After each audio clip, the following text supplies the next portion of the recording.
샬롬. 2020년 9월 27일 영상으로 예배드리는 우리 중고등부 친구들을 진심으로 환영합니다. 오늘도 열심히 하나님을 예배하는 우리 중고등부 친구들이 되기를 간절히 소망합니다.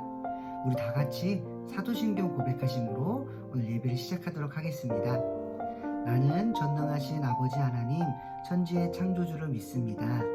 나는 그의 유일하신 아들 우리 주 예수 그리스도를 믿습니다. 그는 성령으로 잉태되어 동정녀 마리아에게서 나시고 본디오 빌라도에게 고난을 받아 십자가에 못 박혀 죽으시고 장사된 지 사흘 만에 죽은 자 가운데서 다시 살아나셨으며 하늘에 오르시어 전능하신 아버지 하나님 우편에 앉아 계시다가 거기로부터 살아있는 자와 죽은 자를 심판하러 오십니다. 나는 성령을 믿으며 거룩한 공교회와 성도의 교제와 죄를 용서받는 것과 몸의 부활과 영생을 믿습니다. 아멘. 사랑하는 중고등부 친구들, 오늘 하나님의 말씀은 마태복음 3장 16절에서 17절까지의 말씀입니다. 마태복음 3장 16절에서 17절까지의 말씀 강무사님이 읽어주도록 할게요. 예수께서 세례를 받으시고 곧 물에서 올라오실새 하늘이 열리고 하나님의 성령이 비둘기같이 내려 자기 위에 임하심을 보시더니 하늘로부터 소리가 있어 말씀하시되 이는 내 사랑하는 아들이요 내 기뻐하는 자라 하시니라. 아멘. 사랑하는 중고등부 친구들, 강도사님은 오늘 마태복음 3장 16절부터 17절까지의 말씀을 통해 삼위일체란 무엇인가요? 라는 제목으로 말씀을 전하도록 하겠습니다. 하나님을 삼위일체 하나님으로 이해하는 이유는 성경에 나타난 하나님이 삼위일체의 하나님이시기 때문이에요. 삼위일체라는 단어의 의미는 하나님께서 성부, 성자, 성령이라는 세 가지 위격, 쉽게 설명하면 세 가지의 모습으로 존재하시지만 그럼에도 불구하고 본질적으로는 하나이며 하나의 본체를 이루고 계신다라는 겁니다.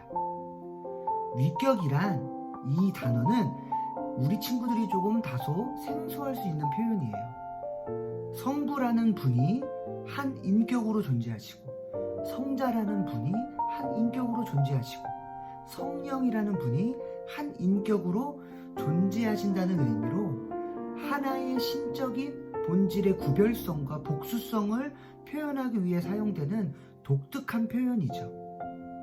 우리가 읽는 성경은 여러 가지 각도에서 하나님을 삼위일체 하나님으로 표현하고 있어요.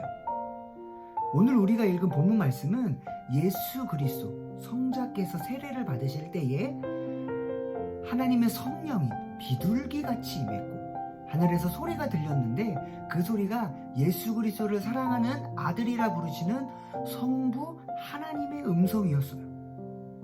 그러니까 이 장면은 성부, 성자, 성령 하나님, 즉 삼위일체의 세 위격들이 동시에 등장하는 장면이라는 것이죠.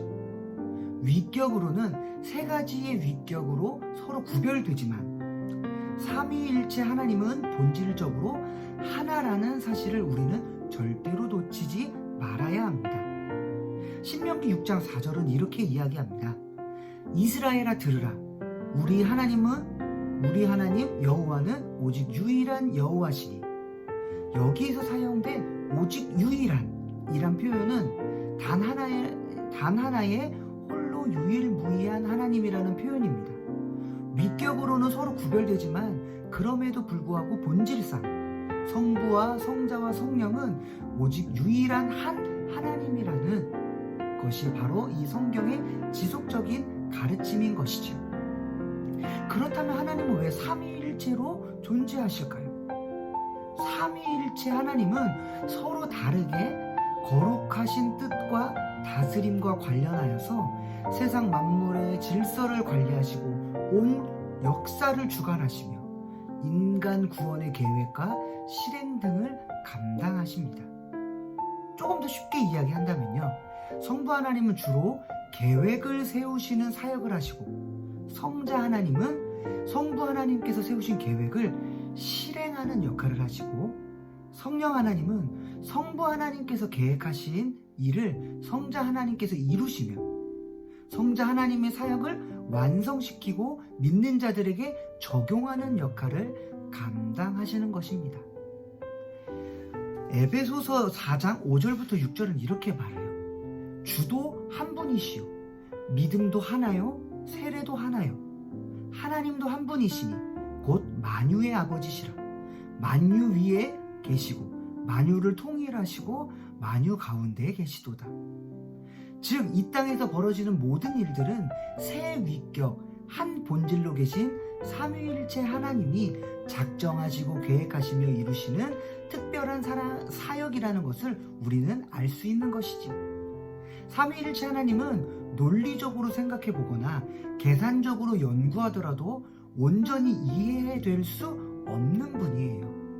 이것을 어려운 말로 불가해성, 아무리 이해하려 해도 그 성품을 다 이해할 수 없다. 이렇게 표현합니다. 인간인 우리들은 하나님의 본질과 본성을 온전하게 이해할 수가 없어요. 그렇기에 삼위일체 하나님은 본질을 마치 날카로운 칼로 재단하여서 해부하듯이 실험실의 연구 대상이 아니라 찬양과 경배와 존귀를 무한하게 받으실 예배의 참된 대상입니다.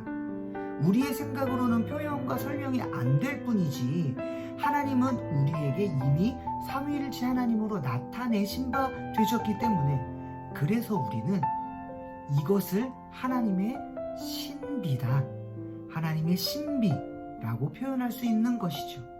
알 수 없다라는 의미나 모순적인 의미에서의 신비가 아니라 말로 표현할 수 없지만 실제하는 신비. 놀랍지 않나요?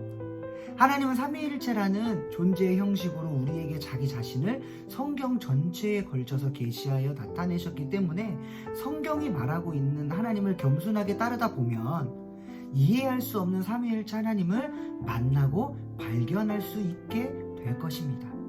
이 시기를 하나님의 말씀을 읽으며 성경 속에 감춰 있는 하나님의 놀라운 뜻을 발견하여 하나님을 바르게 알고 깊이 사랑하게 되는 우리 창대교회 중고등부 친구들이 되기를 강도사님은 간절히 소망합니다. 우리 기도할까요? 사랑의 하나님 감사합니다. 삼위일체 하나님, 우리가 인간의 생각으로는 하나님을 다 이해할 수 없다라는 결론에 결국 도달합니다. 그러나 하나님께서 성경에서 나타내 주셨고 우리에게 말씀하여 주셨듯이 삼위일체 하나님을 잘 믿고 바로 알아 예수 그리스도를, 성부 하나님을, 그리고 성령 하나님을 잘 바로 알 수 있는 은혜가 있게 하여 주시옵소서. 오늘도 주님의 은혜로 살아가길 소망합니다. 감사드리며 예수 그리스도의 이름으로 기도합니다. 아멘.